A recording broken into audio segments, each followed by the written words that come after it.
IPL మ్యాచ్ల సందర్భంగా bettings పై ఆశతో యువత తమ బంగారు భవిష్యత్తును పణంగా పెడుతున్నారని పొదిలి సీఐ రాజేష్ ఆందోళన వ్యక్తం చేశారు. బెట్టింగ్స్ నిర్వహించిన ఆడిన చట్టపరంగా కఠినంగా వ్యవహరిస్తామని స్పష్టం చేశారు.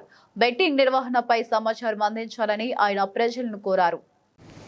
అందరికీ నమస్కారం. ప్రస్తుతం మనకి ఐపీఎల్ జరుగుతున్న సందర్భంగా మేము పోలీస్ తరఫున ప్రజలందరికీ విజ్ఞప్తి చేసేది ఏంటంటే, ఇటువంటి ఐపీఎల్లో ఎవరైనా ఈ బెట్టింగ్లకి ప్రలోభాలు పెట్టినా అటువంటి వాటికి తావివ్వద్దని చెప్పేసి విజ్ఞప్తి చేస్తూ, తల్లిదండ్రులు కూడా వాళ్ళ పిల్లలు ఇటువంటి ఏమైనా ఉంటే మాకు సమాచారం ఇచ్చినచో మేము దాని మీద కఠిన చర్య తీసుకొని చట్టరీత్యా వాళ్ళ మీద కేసులు కూడా రిజిస్టర్ చేయడం జరుగుతుంది.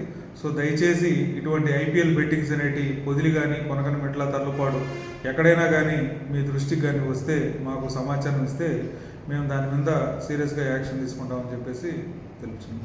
ఓకే.